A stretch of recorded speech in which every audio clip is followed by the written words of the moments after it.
Você já parou para pensar por que você lê? Ou os porquês de você ler?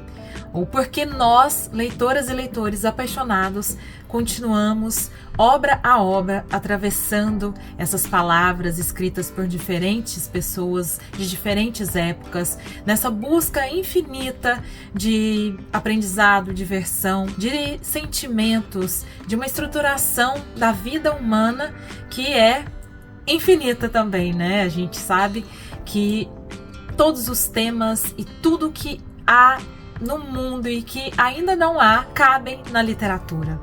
É claro que há muitas perguntas e diferentes respostas para todas essas questões, mas aqui nesse vídeo eu faço um convite a você a vir comigo, pensar um pouco na literatura, nesta paixão que nós temos, imagino que você compartilhe comigo, ampliar um pouco os nossos horizontes e dialogar para a gente ter ideias diferentes em torno deste hábito, desta paixão e desta grande arte humana que é a literatura. Então, bora comigo pro vídeo de hoje. Bem, pessoal, então vamos lá pro vídeo de hoje, um vídeo de reflexão, de diálogo conjunto. Eu sou Anneli Soares, sejam todos muito bem-vindos, muito bem-vindas aqui. Se você está chegando hoje no canal, eu tenho toda a alegria de receber você aqui para este bate-papo, que é claro que será estendido ali abaixo. Eu espero muito que vocês contribuam com essas ideias que eu vou trazer aqui para vocês. Essa reflexão toda que eu trago hoje é baseada numa leitura que eu fiz recentemente. Aliás, trouxe duas referências para o vídeo de hoje, mas a princípio foi com a leitura deste livro aqui, Escrever é Muito Perigoso, da escritora polonesa Olga Tokarczuk, que foi publicada no Brasil pela Todavia, com a tradução do Gabriel Borowski. Então, eu li recentemente este livro no final do ano passado, e para quem assistiu ao meu vídeo falando sobre as melhores leituras do ano, ele está no meu top 3, então vocês imaginam o quanto este livro foi e é especial para mim. E por causa disso, eu criei 3 ideias de vídeos para falar em torno da minha leitura de Escrever é Muito Perigoso, que são ensaios e conferências da autora.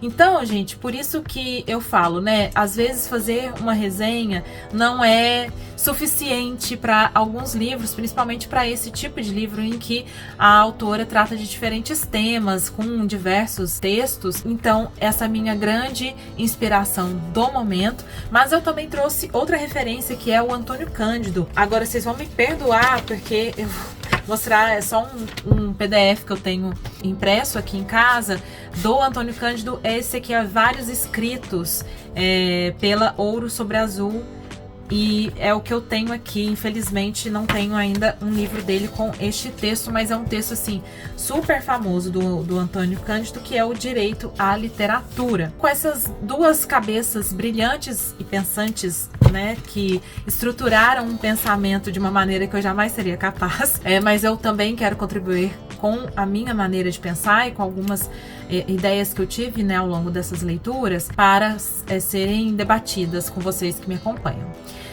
Bom, a ideia inicial do vídeo foi falar um pouco sobre por que ler e por que, né, a literatura serve como uma fuga ao literalismo. E logo na sequência eu explicarei este termo, que é um termo tratado pela Olga no livro dela, que é uma dos muitos, eu acho que infinitos caminhos que nós podemos tomar para responder esta pergunta infinita, que é por que nós lemos, né? É uma brincadeira, eu fiz ali na introdução de perguntar a você por que ler. Claro que a gente tem diferentes respostas, inclusive a depender do momento da nossa vida ou do mesmo do dia, né? A gente pode ter uma resposta diferente. Mas eu acho que mais do que uma pergunta, né, talvez seja uma pergunta até retórica, no sentido de trazer essa reflexão do literalismo para que a gente veja realmente a literatura como uma maneira da gente combater, pelo menos pra gente mesmo, né? Não sei se para o mundo,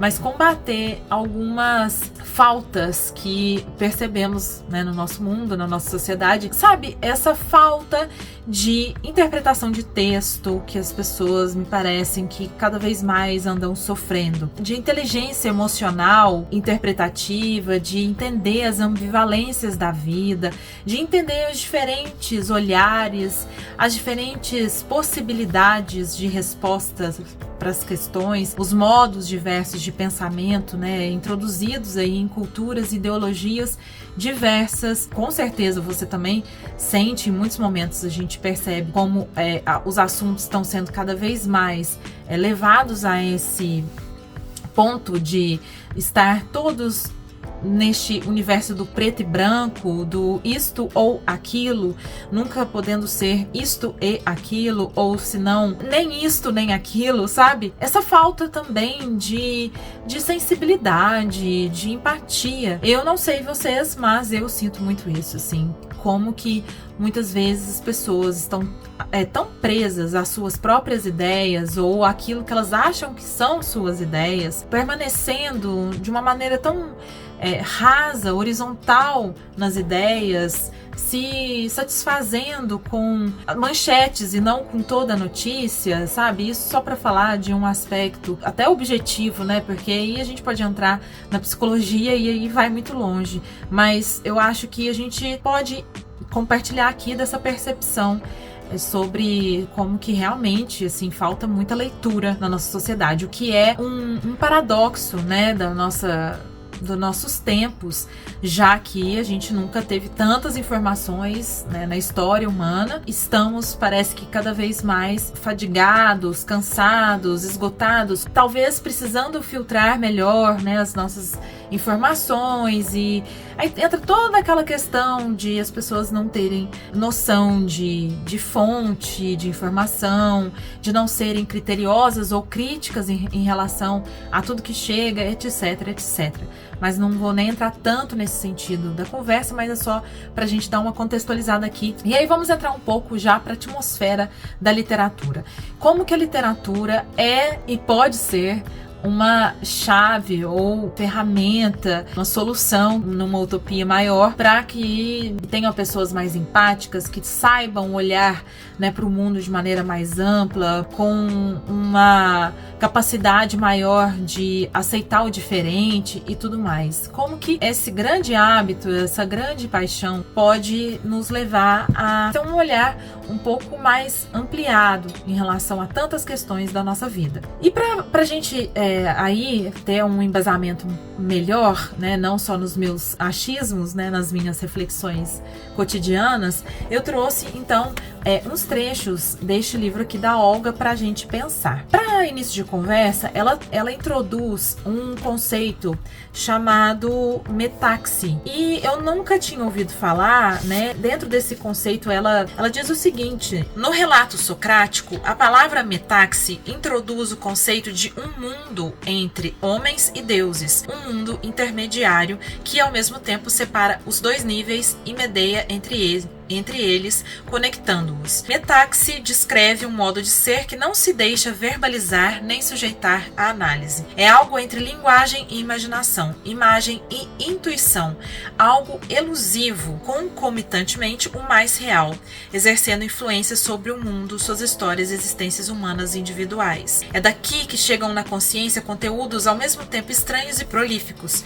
Pode-se dizer que é o lugar da origem do exército móvel de metáforas, metonímias, antropomorfismos. As ideias de metaxi e como se, entre aspas, questionam o modo de pensar que adotamos junto com o cristianismo dogmatizado e o cientismo moderno, o modo isto ou aquilo, um ponto de vista considerado natural e óbvio, segundo o qual vivemos em um campo de opostos, dia-noite, branco-negro, muitos, mulher, homem, Deus, mundo, empiria e ilusão. É um modo chamado binário.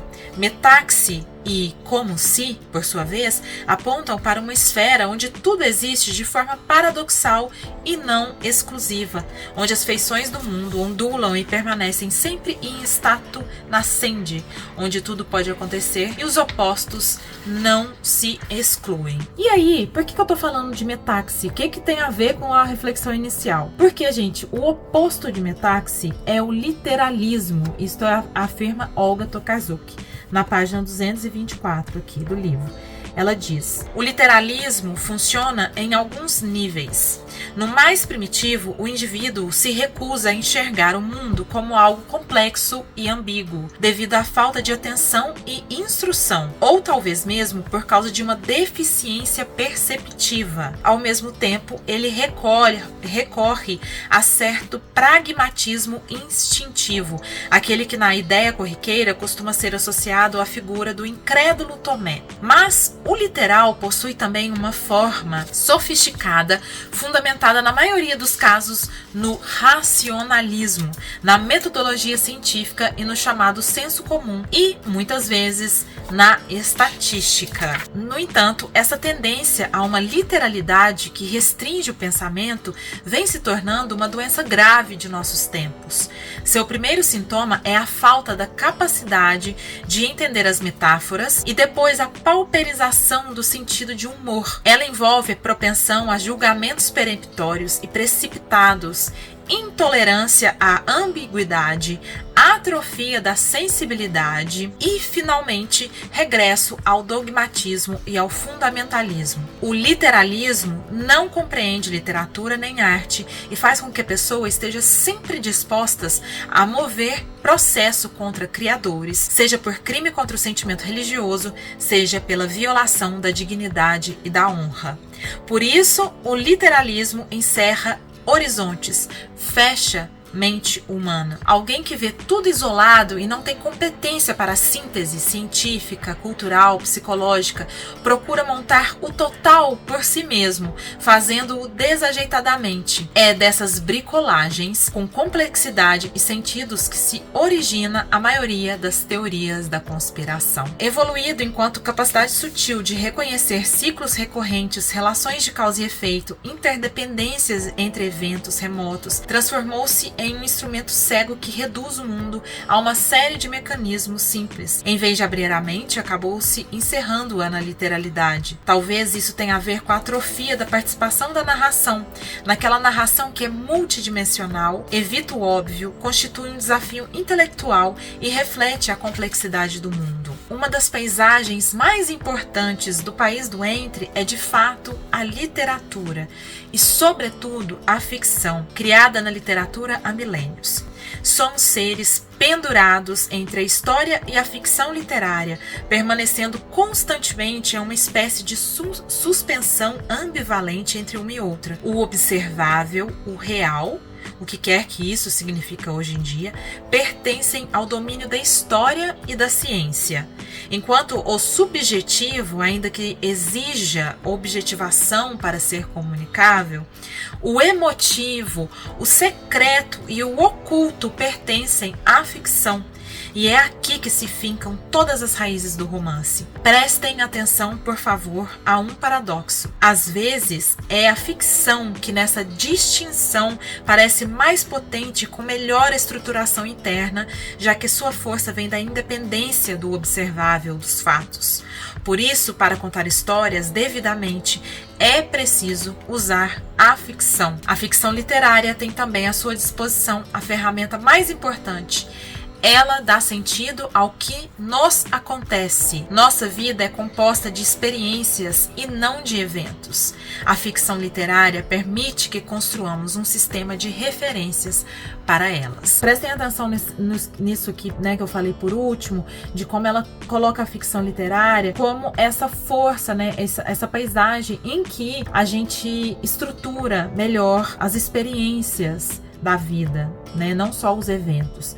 O Antônio Cândido, ele fala sobre isso também, né? Em muitos ensaios e tudo. E nesse que eu trouxe dele, coloca exatamente a literatura como direito humano que é um pensamento lindo que ele tem, e sugiro muito que vocês leiam, se ainda não tenham lido. Ele diz que os direitos humanos, né, são aquilo que consideramos indispensável para nós e também para os outros. E aí ele coloca, né, a literatura como um direito humano, já que ela aparece claramente como manifestação universal de todos os homens em todos os tempos. Não há povo e não há homem que possa viver sem ela. Isto é, sem a possibilidade de entrar em contato com alguma espécie de fabulação. Assim como todos sonham todas as noites, ninguém é capaz de passar as 24 horas do dia sem alguns momentos de entrega ao universo fabulado. O sonho assegura durante o sono a presença indispensável deste universo, independentemente da nossa vontade. E durante a vigília, a criação ficcional ou poética, que é a mola da literatura em todos os seus níveis e modalidades, está presente em cada um de nós, analfabeto ou erudito, como anedota, causo, história em quadrinhos, noticiário policial, canção popular, moda de viola, samba carnavalesco. Ela se manifesta desde o devaneio amoroso ou econômico no ônibus até a atenção fixada na novela da televisão ou na leitura seguida de um romance. Alterando um conceito de Otto Rank sobre o mito, podemos dizer que a literatura é o sonho, ai que lindo isso, o sonho acordado das civilizações. Portanto, assim como não é possível haver equilíbrio psíquico sem o sonho durante o sono, talvez não haja equilíbrio social sem a literatura. Deste modo, ela é fator indispensável de humanização e, sendo assim, confirma o homem na sua humanidade, inclusive porque atua em grande parte no subconsciente e na inconsciência. Por fim, a literatura confirma e nega, propõe e denuncia, apoia e combate, fornecendo a possibilidade de vivermos dialeticamente os problemas. Por isso é indispensável tanto a literatura sancionada quanto a literatura proscrita. Então, gente, vejam que esses dois autores tocam nesta capacidade da literatura de fazer com que nós fabulemos, estruturemos as nossas experiências, as nossas vivências e também os fatos, que nós tenhamos uma capacidade melhor de conectar um fato e outro, de ver, né, uma conexão, entender a história da humanidade, inclusive a contemporânea, né, de uma maneira um pouco mais estruturada, um pouco mais empática e conseguir enxergar em tudo isso, que é muito, que é tudo, nossas ambivalências. Eu adoro essa palavra, esse conceito, entender que somos ambivalentes e que estamos, né, no mundo de bilhões de pessoas, portanto bilhões de universos, com diferentes ideias, com diferentes ideologias, com diferentes culturas, e como que isso é desafiador e como que é necessário que nós aprendamos a ler o nosso mundo, a nossa realidade, o nosso dia a dia, as pessoas que estão ao nosso redor, as mais próximas, gente. E a gente às vezes tá tão distraído com o celular ou com isso ou aquilo que a gente não enxerga as pessoas, que a gente não vê as coisas acontecendo, a gente não olha para o outro, a gente não tenta entender, tá falando com alguém e não tá ouvindo de fato o que ela tá falando, né? E nisso a gente perde muito os subtextos, né? O quanto é importante a gente prestar atenção ao que as pessoas, o mundo, né? E as notícias e os livros, o quanto não é dito ali, mas que está dito de alguma maneira. E aí entra um pouco, por exemplo, da ironia, que é algo que a Olga aponta aqui na reflexão dela, né, da falta de sensibilidade ao humor e à ironia. O que eu faço com esse trabalho, né, aqui no YouTube, um pouco também lá no meu Instagram, né, de compartilhar a minha paixão para que talvez ela inspire outras pessoas, porque eu acredito, como o Antônio Cândido, que a literatura deveria e é um direito humano. Se tudo der certo, um dia teremos contato com a arte de maneira geral e a literatura, e talvez tenhamos um mundo mais diverso e respeitoso e empático, né? É isso. Eu acho que tinha muito mais coisas que eu queria falar. Não sei se fez sentido para você, eu espero que sim.